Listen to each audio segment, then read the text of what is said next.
আপনাদেরকে যতটুকু সহযোগিতা প্রয়োজন আমরা উলামা সমিতির পক্ষ থেকে আপনাদেরকে সহযোগিতা করব ইনশাআল্লাহ। আর বিগত দিন যেভাবে আমরা চুপিয়ে চুপিয়ে দোয়ার অনুষ্ঠান করে খতমে তাহলিলের উদ্দেশ্য করে আমরা উলামায়ে কেরামদেরকে একত্র করেছি, সেটাকে পরিবর্তন করে যেভাবে আজকে সম্মেলনের ডাক দেওয়া হয়েছে, আগামী দিনগুলিও তার চেয়ে আরো বড় আকারে আপনাদেরকে নিয়ে এই কালীর বাজার ময়দানে সম্মেলন করা হবে ইনশাআল্লাহ। আমার ভাইরা, আমি যে কথাটা বলতে চাচ্ছি, আল্লাহ তাআলা হচ্ছে ইয়া আইয়ুহাল মুদাসসির, আপনারা জানেন অর্থ ব্যাখ্যার দরকার নাই। হে অসচেতন মানুষগুলো যারা ঘুমিয়ে আছেন, এখন জাগার সময় এসে কোন আপনারা দাঁড়ান।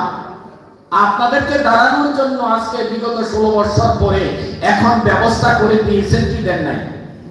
সেই আবু সাঈদ, সেই মুগ্ধ, তাদের মতো যারাই আজকের এই ময়দানে রক্ত দিয়ে, সেই কোরআনের পাখি এই জমিনে রক্ত দিয়ে আজকে এই আপনাদেরকে মুক্ত বাতাসে ছেড়ে দিয়েছেন। সুতরাং এখন কি আপনারা চাদর আবৃত করে বসে থাকবেন, নাকি আপনারা চাদর খুলে এখন ময়দানে দাঁড়াবেন?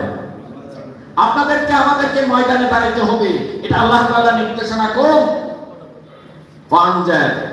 আপনি সতর্ক করুন, আপনি সমাজের মানুষকে সতর্ক করুন। আর বসে থাকার সময় নেই। এই জমিনে আপনি আমি কি জন্য এসেছি, আপনাকে আমাকে কি জন্য পাঠানো হয়েছে, এটার মূল উদ্দেশ্য কি, মওজু কি, এই উদ্দেশ্য জমিনে বাস্তবায়ন করার এখনই সুযোগ। এই সুযোগ যদি হাতছাড়া করে তাহলে আর আমাদেরকে সামনে আর আগাবার কোনো সুযোগ নাই।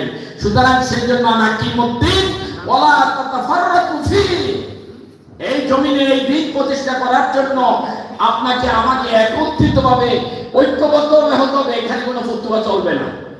কে হাত উপরে বাঁধে, কে নিচে বাঁধে, কে কিয়াম করে, কে কিয়াম করে না, কে আমিন আসতে বলে, কে জুড়ে বলে, এই সকল কিছু যার যার মানহাজ, যার যার মাসলাক তার কাছে রেখে দিনের ব্যাপারে ঐক্যবদ্ধ হতে হবে। কার কথা? এখানে কোনো ফতুয়া নাই। সুতরাং আমরা কি মুদ্দিন ওয়ালা তাতাফাররাকু ফি, সুতরাং এই দিন জমিনে প্রতিষ্ঠা করার জন্য আপনাকে পাঠাইতে হবে, আপনাকে যেতে হবে সংসদে, আপনাকে সমাজের দায়িত্ব পালন করতে হবে। সুতরাং এই দায়িত্ব যেন আমরা আপনারা পালন করার জন্য সোচ্চার হই। ওই রবের বরত্বের ঘোষণা জমি